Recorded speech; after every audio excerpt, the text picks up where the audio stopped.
Good morning student, ESC YouTube channel में आपका स्वागत है। मैं सिकंदर सर जो आज एक्सरसाइज 6.1 का लेक्चर नंबर 3 में क्वेश्चन नंबर 10 क्वेश्चन को बता रहे हैं। ठीक है, अब तक जो हमारे लेक्चर नंबर 1 और लेक्चर नंबर 2 को नहीं देखे होंगे तो देख लीजिए कि उस वीडियो को, उस लेक्चर को देखने के बाद ही इस क्वेश्चन आप लोगों को समझ में आएगा। ठीक है, तो देखिएगा, तो बोलेंगे एक 5 मीटर लंबी सीढ़ी दीवार के सहारे झुकी हुई है।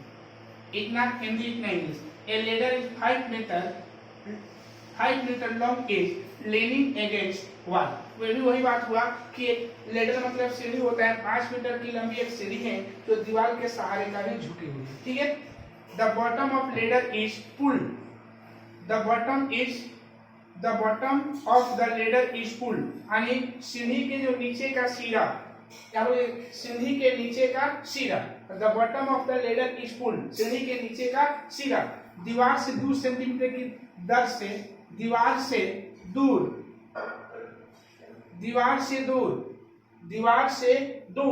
2 सेंटीमीटर की दर से खींचा जाता है। Along the ground away from the wall, wall से 2 सेंटीमीटर की दूरी पर क्या किया गया, खींचा जा रहा है, 2 सेंटीमीटर दूर खींचा जा रहा है। ठीक है, चलिए, बोला गया है दीवार पर इसकी ऊंचाई किस दर से घट रही है। How fast is it's height on the wall decreasing when the foot of the ladder. मतलब बोला गया है कि दीवार पर इसकी ऊंचाई किस दर से घट रही है जबकि सीढ़ी के नीचे का सिरा 4 मीटर का है दूर है, जबकि सीढ़ी के नीचे का सिरा दीवार से कितना सेंटीमीटर दूर है, 4 मीटर। ठीक है, तो समझिएगा, फिगर से समझिएगा इसको। मान लेते हैं कि एक दीवार है, एक हमारे क्या है, दीवार, एक जमीन है ना, जमीन पर हमारा एक दीवार है, ये दीवार में जमीन है हमारा और ये दीवार है। ठीक है, और इसको एक दीवार है, वाल्स है, इसको वाल्स बोलेंगे, और इस पर लेडर मतलब सीढ़ी झुकी हुई है ऐसे। ये मेरा सीढ़ी है, लेडर है, ये मेरा क्या है, लेडर है जो सीढ़ी है ना, ये सीढ़ी बना दिए। एक क्वेश्चन को अच्छा समझिएगा, एक हमारे पास एक 5 मीटर लंबी सीढ़ी दीवार की, इसको मान लिए ए, इसको मान लिए बी, इसको मान लिए सी। ये दीवार की लंबाई कितना मीटर है, 5 मीटर है। दीवार की लंबाई कितना मीटर है, 5 मीटर है। चलिए, तो बोला कि ये 5 मीटर लंबी सीढ़ी दीवार के साथ झुकी है। एक जमीन हो गया, ये हमारा सरफेस हो गया, ये हम लोग का जमीन हो गया, ये इसको हम जमीन बोलेंगे। ये जमीन और ये दीवार हो गया, सीढ़ी हो गया, आप लोग समझ गए होंगे। ठीक है ना, तो देखिएगा, अब बोला गया है कि जमीन के अनुदेश दीवार से 2 सेंटीमीटर दूर खींचा जा रहा है। हमारा दीवार ए, जमीन हमारा ए है, तो इससे क्या खींचे, 2 सेंटीमीटर दूर खींच रहे, इधर खींच रहे, कितना सेंटीमीटर दूर, 2 सेंटीमीटर। तो ये खींचने का रेट कितना, 2 सेंटीमीटर पर सेकंड। इसको सी मान ली, इसको क्या मान ली, डी मान ली। तो सी से डी तक जो खींचा जा रहा है वो कितना है, 2 सेंटीमीटर है। ठीक है, तो आप ही बताइए बाबू लोग कि जब इसको खींचेंगे सीढ़ी के नीचे का सिरा, तो ऊपर वाला सिरा हमारा नीचे आएगा कि नहीं, घटेगा कि नहीं है ऊंचाई। क्या जब इस सीढ़ी को ऐसे घसकाएंगे, ऐसे खींचेंगे दीवार की ओर, ऐसे दीवार के अनुदिश ऐसे खींचना है, दीवार से दूर खींचना है, जब ऐसे खींचेंगे तो क्या नीचे ऊपर वाला जो पार्ट होगा सीढ़ी का नीचे की ओर आएगा कि नहीं, इसका ऊंचाई घटेगा ना। तो वही बोल रहा है कि इसका ऊंचाई किस रेट से डिक्रीज करेगा, मतलब घटेगा। ओके, हो गया। और इसका जो वैल्यू जो दिया हुआ है 4 मीटर है। कितना मीटर है, 4 मीटर। ठीक है, तो लिखिएगा, माना कि 16 यहाँ है, उपयुक्त चित्र में उपयुक्त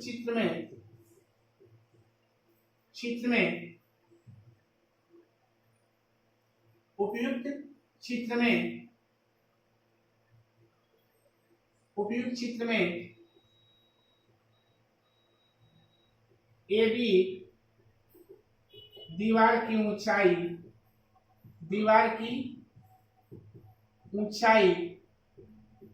तथा ए से सीढ़ी की लंबाई है। ओके, उपयुक्त चित्र में हम लोग क्या देख रहे हैं कि ए बी दीवार की ऊंचाई है तथा ए सी सीढ़ी की लंबाई है।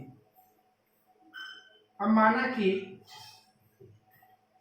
कि ए बी इक्वल मान लिए Y, A B C equal मान लिए एक्स, और ए बी इक्वल का मान लिया वाई। क्लियर है? इसको इंग्लिश में लिखेंगे in the above figure, in figure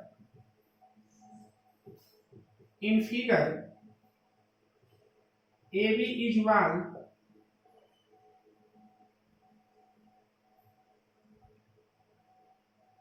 AB is height of wall and AC is ladder. AC is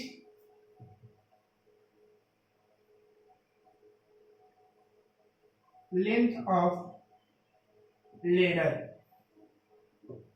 Let BC equal x और AC इक्वल क्या है?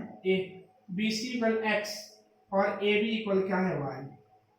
ये मान लीजिए, समझिएगा, ध्यान रखिएगा, एक फिगर को अच्छा समझ लीजिए। एक 5 मीटर लंबी सीढ़ी दीवार के सहारे झुकी हुई है, दीवार के सहारे हम लोग का झुका हुआ है, देख लीजिएगा, है ना। सीढ़ी के नीचे का सिरा, जो सीढ़ी का जो बटन टॉप है, बटन पार्ट है, जो सीढ़ी के नीचे का सिरा है, जो दीवार से, ये हमारा दीवार है, दीवार से दूर खींचा जा रहा है, जमीन के ऐसे खींचा जा रहा है, ऐसे नहीं खींचना है, ऐसे जमीन हमारा सरफेस हमारा ये ना है, ऐसे खींचना है। जब ऐसे खींचेंगे तो क्या इसका हाइट निकालें, इसका हाइट कैसे रेट से इंक्रीज करेगा। ओके, और याद रखिएगा, एक और बात ध्यान देना है आप लोग को, dx by dt equal 2 centimetre पर सेकेंड। अब आप ये कहां से आ गया? तो देखिएगा, आप ही बताइएगा आपको, जो हम लोग का चेंजिंग हो रहा है, जो खींचा जा रहा है, वो along टू सरफेस फ्रॉम एक वाई, यानी जमीन के अनुदिश खींचा जा रहा है, दीवार से दूर। तो एक से डायरेक्शन में खींचा जा रहा है, एक से में खींचा जा रहा है, तो इसलिए dx बाई का लिखे dt लिखे, dy बाई dt नहीं लिख सकते हैं, ऐसे नहीं भी खींचा जा रहा है बाबू, ऐसे खींचा जा रहा है, इसलिए हम इसको dx बाई का dt लिख, ठीक है। dx बाई हमारा क्या बन जाएगा? dt हो जाएगा। कंफर्म हो गया? आई होप समझ गए होंगे इस फिगर को, इस डायग्राम को। चलिए अब हम यहां से इसको हल कर रहे हैं, ठीक है। यहां लिखेंगे अब in right triangle, in right triangle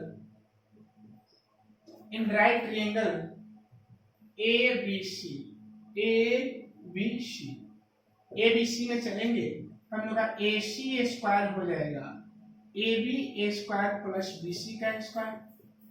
AC का वैल्यू 5 है, AB का वैल्यू हम y माने हैं, तो y स्क्वायर, BC का वैल्यू x, तो x का वैल्यू हम लोग का 4 दे दिया, देखिएगा BC बराबर x माने x का वैल्यू कितना है? 4 मीटर है, देख लीजिएगा, BC का वैल्यू x माने x का वैल्यू 4 मीटर दिया हुआ, क्या लिख दिए हैं? 4 मीटर का स्क्वायर। 5 का स्क्वायर माइनस 4 का स्क्वायर इक्वल y स्क्वायर, यहाँ 25 माइनस 16 इक्वल y का स्क्वायर, यहाँ y स्क्वायर इक्वल 9 हो जाएगा, y इक्वल 3 हो जाएगा, तो y का वैल्यू कितना? 3 मीटर हो जाएगा। कंफर्म हो गया? देख लिए होंगे। फिर लिखेंगे अगेन इन ट्रायंगल ABC, पुनः ABC में चले हैं, फिर लिखेंगे AC square equal AB square plus BC का स्क्वायर। कंफर्म हो गया? AB का वैल्यू 5 है, AC का वैल्यू 5 है, y स्क्वायर है प्लस x स्क्वायर, यहाँ वैल्यू पुट नहीं कर रहे हैं, है ना। x square plus y square equal 25, इसका DC लेंगे DCWRTT। अब आपका केवल TT के रिस्पेक्ट में DC ले लीजिए, क्योंकि यहाँ दिया है सेंटीमीटर पर सेकेंड, समय के रिस्पेक्ट में चेंज हो रहा है, इसलिए यहाँ DT लिए। ओके, तो 2x स्क्वायर यहाँ हम लोग का dx बाई dt बन जाएगा, और यहाँ 2y का स्क्वायर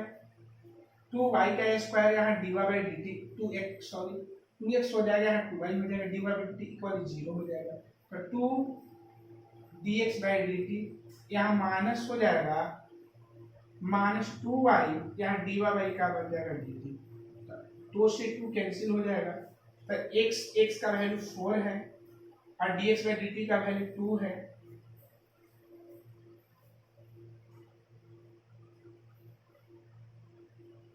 एक मिनट फिर से मिला लिया जाए बाबू।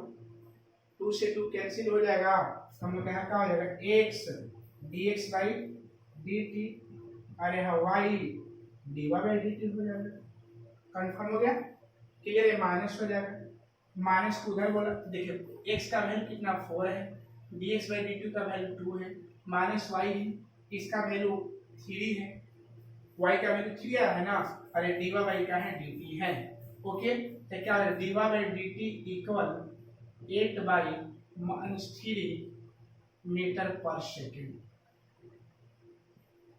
तो ये हुआ हम लोग का जो हाइट जो होगा ना हर एक सेकंड में कितना मीटर पर सेकंड घटेगा, तो -8/3 मीटर पर सेकंड के रेट से क्या करेगा, डिक्रीज करेगा। आई होप समझ गए होंगे, एक बार फिर से देखिएगा, ये मेरा डायग्राम है, इसको मान लिए हैं इन राइट ट्रायंगल समकोण त्रिभुज, ऐसे y का वैल्यू निकाल दिए, फिर अगेन चले हैं डीसी लेने आ रहा होगा, हल किए, ठीक। तो जो आप लोग पिछले वीडियो को देखे होंगे कि इस क्वेश्चन में आप लोग कोई प्रॉब्लम नहीं होना चाहिए, ओके। एक बार फिर से देख लीजिए,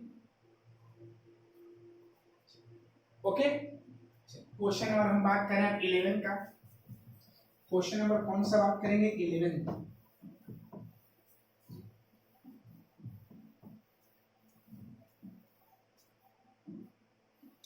क्वेश्चन हम लोग का है,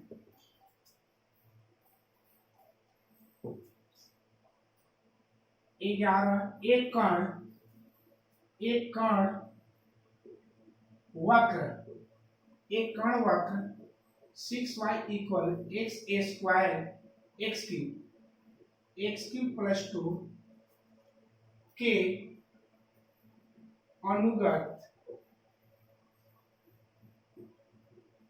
अनुगत गति कर रहा है, अनुगत गति कर रहा है, वक्र पर उन बिंदुओं को ज्ञात कीजिए, उन बिंदुओं को ज्ञात कीजिए, ज्ञात कीजिए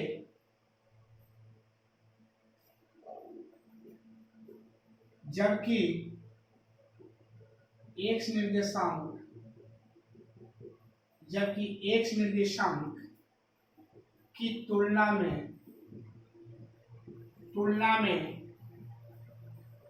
y निर्देशांक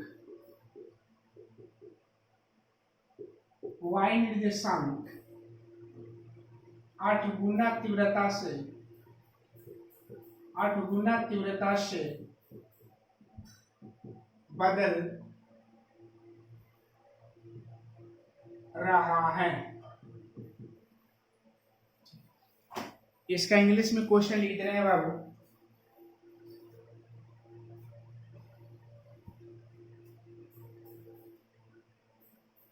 इसका इंग्लिश में है कि particle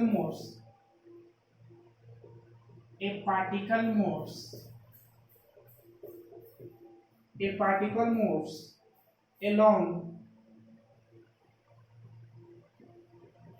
curve 6y equal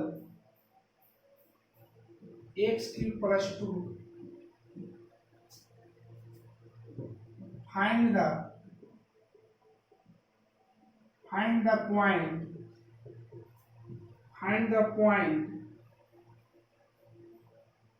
on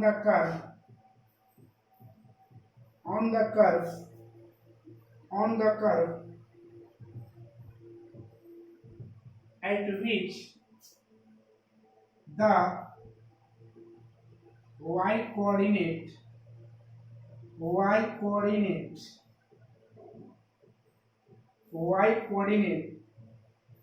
exchange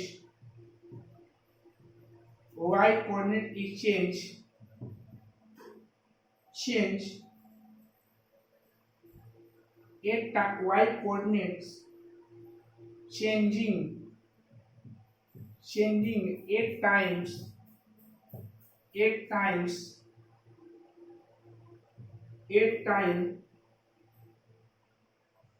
as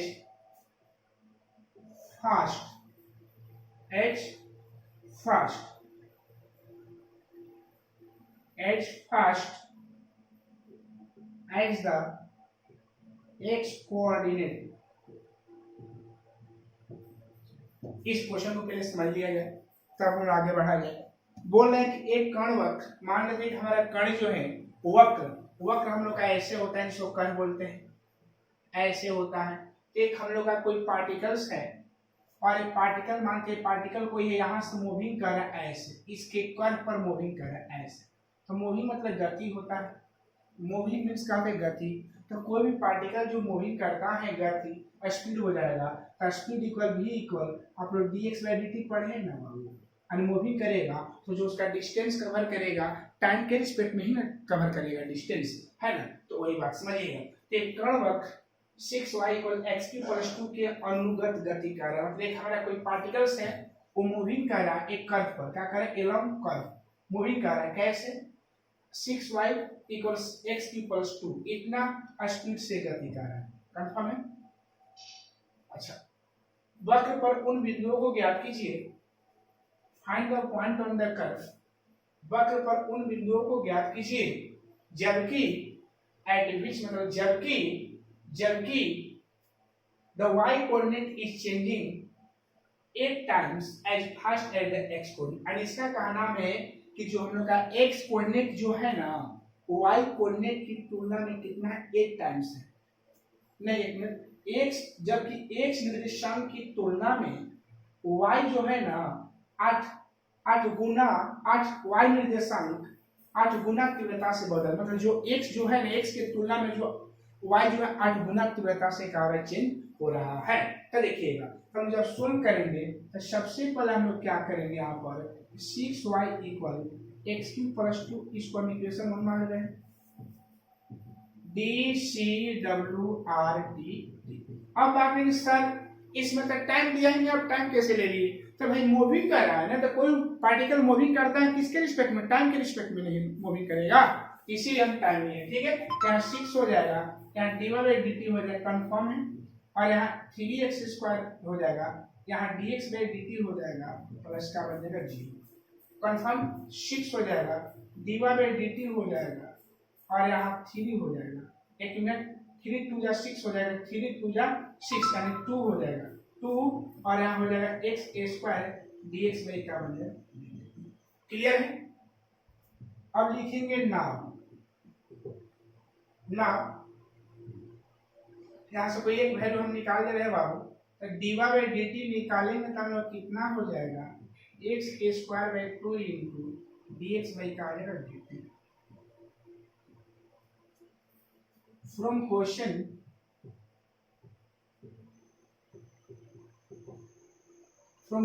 क्या बोल रहा है, तो फ्रॉम क्वेश्चन बोल रहा है ना कि x निर्देशांक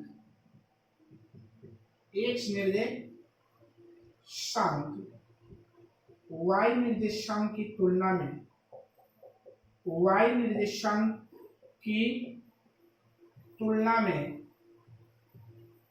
x निर्देशांक की तुलना में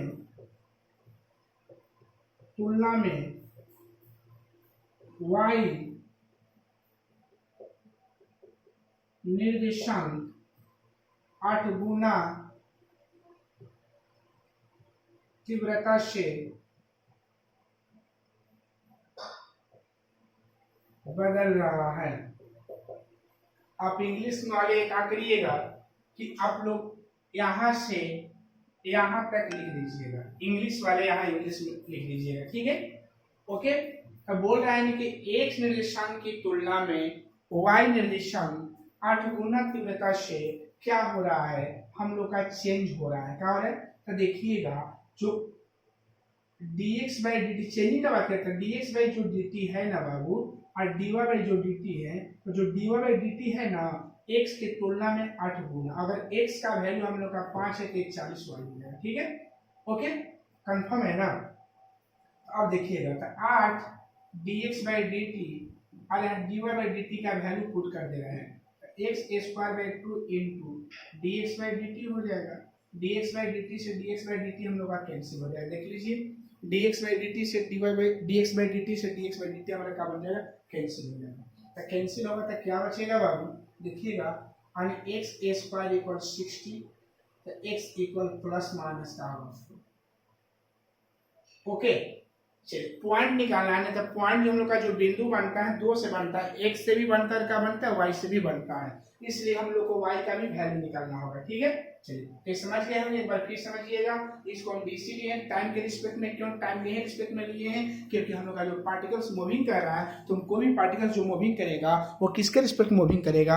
टाइम के रिस्पेक्ट में ही क्या करेगा? वो मूविंग करेगा। ओके, आई होप समझ गए होंगे। चलिए ये निकालिए, डिवाइड कर दें फ्रॉम क्वेश्चन बोल रहा है कि x निर्देशांक की तुलना में y निर्देशांक 8 गुना तीव्रता से बदल रहा है, चेंज हो रहा है। माने y कोऑर्डिनेट जो है ना x के रिस्पेक्ट में कितना 8 टाइम्स 8 गुना। मान लेते हैं कि अगर y अगर 1 है, नहीं अगर x 1 है तो y 8 गुना है, अगर x 2 है तो y 16 हो जाएगा, है ना। तो वही देखिए 8 dx/dt, यहाँ dy/dt का वैल्यू पुट कर दिए हैं, देख लीजिए dx/dt से dx/dt हम लोग कैंसिल हो जाएगा, x का वैल्यू प्लस माइनस हो। ठीक है, अब यहाँ पर क्या करेंगे, यहाँ ध्यान देना है बाबू, यहाँ दो पार्ट कर देंगे ऐसे, 6y इक्वल x³ + 2 हो जाएगा, एट x इक्वल मान लेते हैं 4, और यहाँ लिख रहे हैं 6y इक्वल x³ + 3 2 हो जाएगा, और यहाँ एट x इक्वल क्या ले रहे हैं? -4। देखो प्लस को माइनस में आएगा बाबू, तो 6y इक्वल x³ का वैल्यू 4³ + 2, 6y इक्वल 64 + 2 और y इक्वल 66/6, y इक्वल 11। तो एट पॉइंट कितना बन जाएगा इसका? बिंदु जो बनेगा, पॉइंट जो बनेगा हम लोग का, ये कितना बनेगा? 4 11 बन जाएगा हम लोग का। ओके, और इसको जब हल करेंगे तो 6y इक्वल -4 के पावर क्यूब प्लस 2 हो जाएगा ये, तो 6y इक्वल -64 + 2, इसको 6y इक्वल -62 हो जाएगा, और y इक्वल -62/6 हो जाएगा, y इक्वल -31/3 हो जाएगा। इसका पॉइंट कितना हो जाएगा बाबू? जब इसका पॉइंट जब आता है तो -4 -31/3, यही हम लोग का इसका आंसर है। आई होप समझ गए होंगे कि इसके आंसर को कैसे बनाया गया। तो एक क्वेश्चन नंबर हम लोग का क्या है बाबू? 11 क्वेश्चन। कौन सा क्वेश्चन है आप लोग का? 11 है। ओके, चलिए अब हम लोग अगले क्वेश्चन की ओर बढ़ रहे हैं, 12 क्वेश्चन की ओर। किस क्वेश्चन की ओर बढ़ने जा रहे हैं बाबू?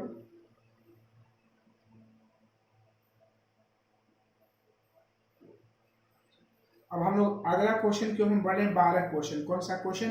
12 क्वेश्चन की ओर हम लोग क्या करें? बढ़ रहे हैं। ओके, चलिए क्वेश्चन नंबर जो हम लोग का 12 है,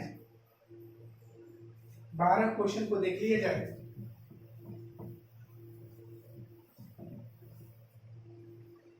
बारह क्वेश्चन है,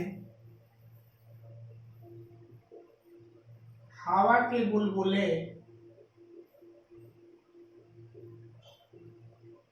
हवा के बुलबुले हवा के एक बुलबुले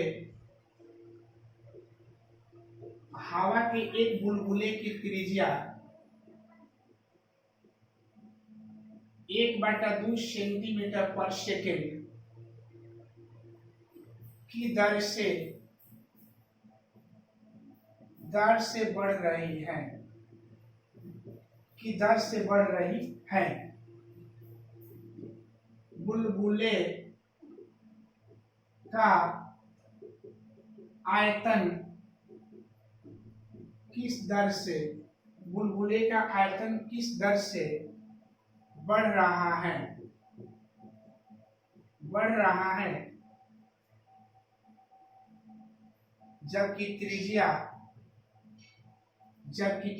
बराबर त्रिज्या 1 सेंटीमीटर है, जबकि त्रिज्या कितना है बाबू? 1 सेंटीमीटर है। इसका इंग्लिश क्वेश्चन देख लिया जाए। इसका क्वेश्चन जो हम लोग का इंग्लिश दिया है, इसका इंग्लिश क्वेश्चन है, the radius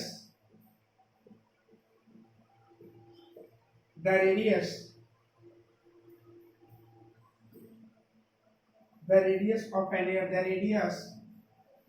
an air the radius of an air bubble BUBBLE, bubble is increasing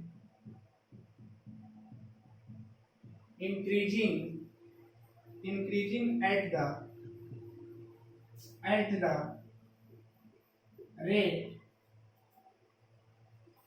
rate of 1/2 centimeter per second. At what rate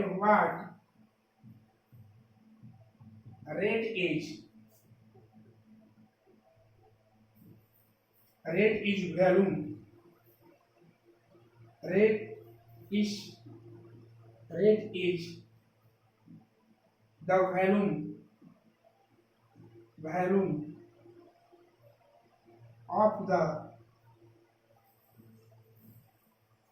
the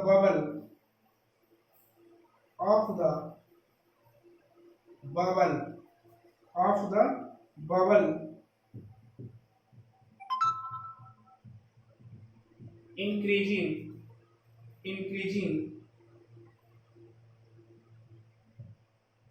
when radius is 1 centimetre. Okay, confirm है। चलिए, बोला गया है कि हवा के बुलबुले की त्रिज्या 1/2 सेंटीमीटर की दर से बढ़ रही है। माने एक हवा है, एयर है, उसका बबल जो बुलबुला है, तो आप लोग देखते हैं कि हवा का जो बुलबुला होता है एक गोला के रूप में, स्फीयर के रूप में होता है। ठीक, तो हवा के एक बुलबुले की त्रिज्या 1/2 सेंटीमीटर की दर से बढ़ रही है, तो बुलबुले का आयतन किस दर से बढ़ रहा है, जबकि त्रिज्या कितना है, 1 सेंटीमीटर। एक क्वेश्चन है कि the radius of an air bubble is increasing at the rate of 1/2 centimetre पर सेकेंड। मतलब एक बबल, जो एयर का एक बबल मतलब बुलबुला है, जिसका रेडियस क्या है, 1/2 सेंटीमीटर पर सेकेंड के रेट से चेंज हो रहा है। ठीक है, at what rate is the volume of the bubble is increasing when radius is 1 centimetre, और उसका आयतन किस रेट से चेंज होगा, जबकि उसकी त्रिज्या कितना है, 1 सेंटीमीटर है। ठीक है, तो हिंदी वाले लिखिएगा, याद रखिएगा ऐसे क्वेश्चन बनाने के लिए कि इसमें क्या क्या चीज आया है, त्रिज्या और कहा है, आयतन आया है। ठीक है, तो लिखिएगा हिंदी वाले, माना कि हवा की बुलबुले की त्रिज्या r और आयतन भी है। माना कि हवा के बुलबुले की त्रिज्या और आयतन भी है। Let r be the radius and v be the volume of air bubble. Okay, clear? तो देखिए इसका रेडियस चेंज हो रहा है ना, dr/, का होगा dt होगा ना बाबू, 1/2 सेंटीमीटर पर सेकंड, टाइम के रिस्पेक्ट में चेंज हो रहा है।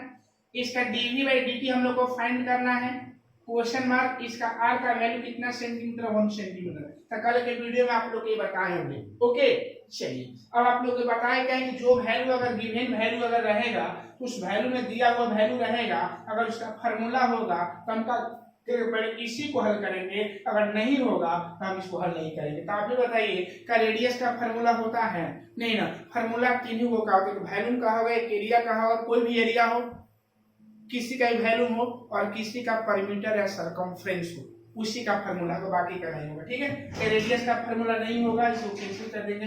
ये वैल्यूम है, क्या लिखेंगे आप, now volume of air bubble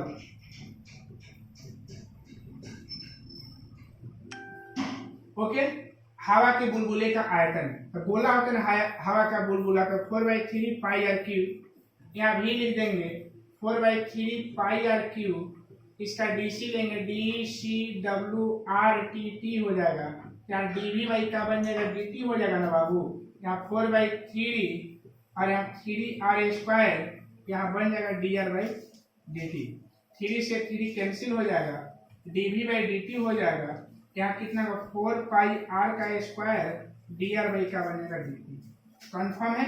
चलिए अब यहाँ जब चलेंगे तो dv/, हमारा dt बन जाएगा, और यहाँ ध्यान रखिएगा 4 पाई r का वैल्यू 1² इंटू और dr बाई dt का वैल्यू कितना है, तो dr बाई dt का वैल्यू 1/2 कैंसिल करेंगे तो dv बाई का बनेगा dt, यहाँ 2 पाई हो जाएगा, यहाँ सेंटीमीटर क्यूब पर सेकेंड। ये ध्यान रखिएगा, अच्छा से इसको बना लीजिएगा, अच्छा से इसको समझ लीजिएगा। ओके, तो 3 पाई आर स्क्वायर, 3 आर स्क्वायर का हो जाएगा आर की 3 आर स्क्वायर, 3 से 3 कैंसिल, 4 पाई आर स्क्वायर 4 पाई, और आर का वैल्यू 1 दिया है और डी आर बाई टी का वैल्यू 1 बाई का है 2 है। ओके, 2 से 2 कैंसिल हो जाएगा, 2 पाई सेंटीमीटर क्यूब पर सेकेंड। तो बहुत एकदम सिंपल चैप्टर है, बस इसको एक बार बना लीजिएगा, एक बार इसके कंसेप्ट को समझ लीजिएगा तो आप इसको टोटल क्वेश्चन को बना सकते हैं। ओके, चलिए अब हम क्वेश्चन नंबर बात करें 13 का। क्वेश्चन नंबर किसका बात करेंगे हम, 13 क्वेश्चन, 13 क्वेश्चन का हम क्या करेंगे, बात करेंगे। ओके, 13 क्वेश्चन क्या है देख लिया जाए।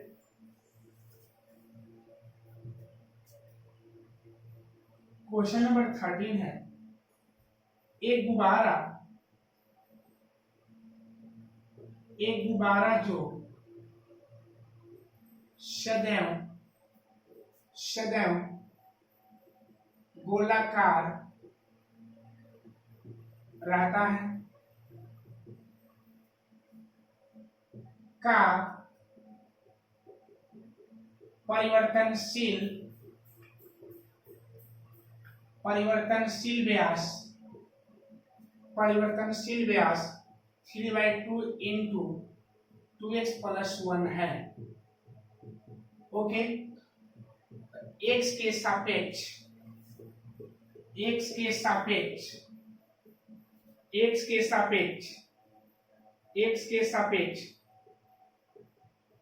आयतन के परिवर्तन की दर ज्ञात करें। आयतन के परिवर्तन की दर का करना है, ज्ञात करना है। 13 क्वेश्चन इसका है बाबू, 13 क्वेश्चन है। इस ए balloon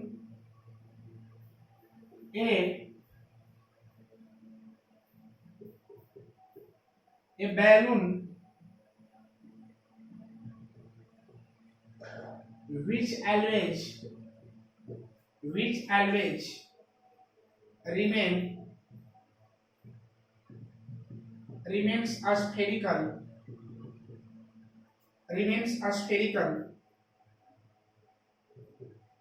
has a variable diameter diameter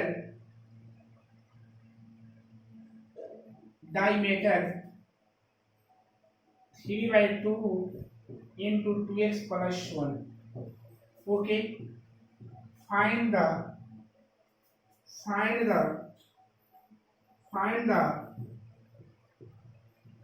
rate of change. Find the rate of change of its volume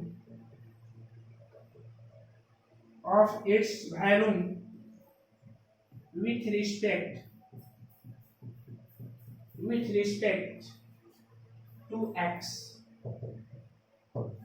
देखिए इस क्वेश्चन को बोल रहा है कि गुब्बारा जो सदैव गोलाकार, सदैव मतलब हमेशा होते हैं, गुब्बारा जो सदैव गोलाकार होता है का परिवर्तनशील व्यास से व्यास दिया हुआ है, x के सापेक्ष आयतन के परिवर्तन की दर क्या करें, ज्ञात करें। तो आयतन के परिवर्तन की दर ज्ञात करें। A balloon which always remain spherical has a variable diameter 3/2 into 2x plus 1. Find the rate of change of its value with respect to x. मतलब इसमें बोल देंगे x के रिस्पेक्ट में इसका वैल्यू का रेट ऑफ चेंज निकालना है। ओके, आयतन का परिवर्तन की दर x के सापेक्ष का करना है, ज्ञात करना। इसमें क्या क्या चाहिए बाबू, वैल्यू तो अवश्य चाहिए, और किसी का वैल्यू अगर लिखते हैं तो इसमें रेडियस अवश्य होता है। अरे गुब्बारा है तो गोलाकारी होगा, तो लिखिएगा कि माना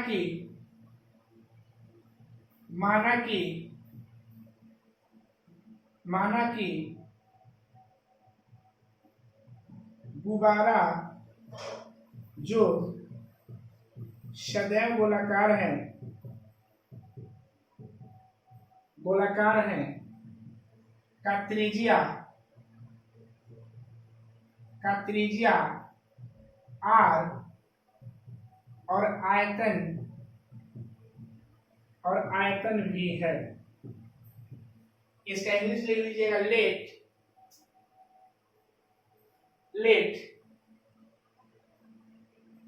लिखिए, late balloon which always remains spherical, let balloon which always remains spherical of radius r and value v, and radius r and value v। फिर से लिखिए, let a balloon which always remains spherical of radius r and value v। Clear है। व्यास, तो व्यास इसका दिया हुआ है, इसको डायमीटर बोलते हैं। व्यास कितना है 3/2, 2x + 2 डायमीटर। इसको डायमीटर इंग्लिश में क्या बोलेंगे, इसको डायमीटर। ये डायमीटर है, लिख लीजिएगा डायमीटर। ओके, इसका रेडियस निकालेंगे ना बाबू, रेडियस मींस समझ गया हमने त्रिज्या। तो रेडियस जब निकालेंगे तो रेडियस का व्यास का आधा होता है, इसका 2 से डिवाइड करेंगे ना तो रेडियस कितना हो जाएगा 3 कितना हो जाएगा 4, 2x प्लस का हो जाएगा 1। इसको r मान सकते हैं रेडियस को, 3/4 2x प्लस का 1। क्लियर है। तो इसका रेडियस हो गया ना बाबू। अब लिखिएगा volume of balloon equal spherical है तो 4/3 पाई r³ हो जाएगा।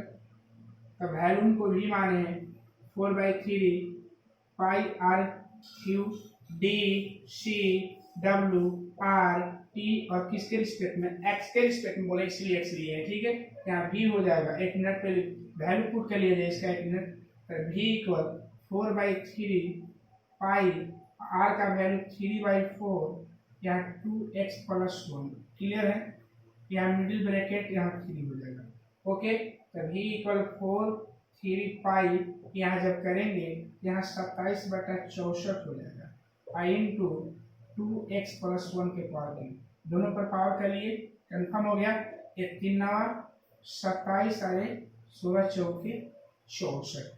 क्लियर है, देख लीजिएगा 27 64 16 चौके 3 9 27। ठीक है, तो कितना हो जाएगा बाबू यहाँ पर 9 पाई बाई कितना होगा v इक्वल 9/16 पाई इंटू का 2x + 1 के पावर 3। इसका d c w r t और किसके रिस्पेक्ट में, x के रिस्पेक्ट में। तो dv/dx हो जाएगा ना बाबू यहाँ पर। चलिए, कितना 9/16 यहाँ पाई, पहले पावर का तो पावर निकलेगा ना, तो 2x + 1 का होल स्क्वायर, फिर अंदर वाले का dc लेंगे तो 2 हो जाएगा। अच्छा से क्लियर कर लीजिए बाबू। तो dv क्या बन जाएगा, dx हो जाएगा, 2/8 16 कैंसिल हो जाएगा, 27/8 इंटू पाई और यहाँ हो जाएगा 2x + 1 का होल स्क्वायर। इसमें कोई वैल्यू पुट करने के लिए नहीं ना है बाबू। तो जब वैल्यू पुट करने के लिए नहीं है तो हम लोग का आंसर कितना हो जाएगा, यही हो जाएगा। ओके, तो इसका आंसर कितना हो जाएगा बाबू, तो इसका जो हम लोग का आंसर जो हो जाएगा कितना का dv/dx इक्वल 27/8 पाई 2x + 1 का होल स्क्वायर। 2x प्लस का है 1 का होल स्क्वायर। ओके, 2x + 1 का है होल स्क्वायर। कंफर्म है। तो आज की इस वीडियो में इतना ही। कल के लेक्चर में हम लोग का मैथ का समाप्त हो जाएगा। थोड़ा सा लेट इसलिए हो रहा है क्योंकि आप लोग हिंदी और इंग्लिश दोनों क्वेश्चन लिखने में टाइम लॉस हो जाए, लेकिन घबराने की जरूरत नहीं है ना। हिंदी इंग्लिश दोनों के लिए ये बेस्ट है ना। हिंदी मीडियम से भी पढ़ सकते हैं, इंग्लिश मीडियम से भी पढ़ सकते हैं, मैं कोई प्रॉब्लम नहीं। ओके, तो आज की इस वीडियो में इतना ही। और अगर ये वीडियो पसंद आया होगा तो लाइक और सब्सक्राइब करना मत भूलिएगा। जय हिंद, जय भारत।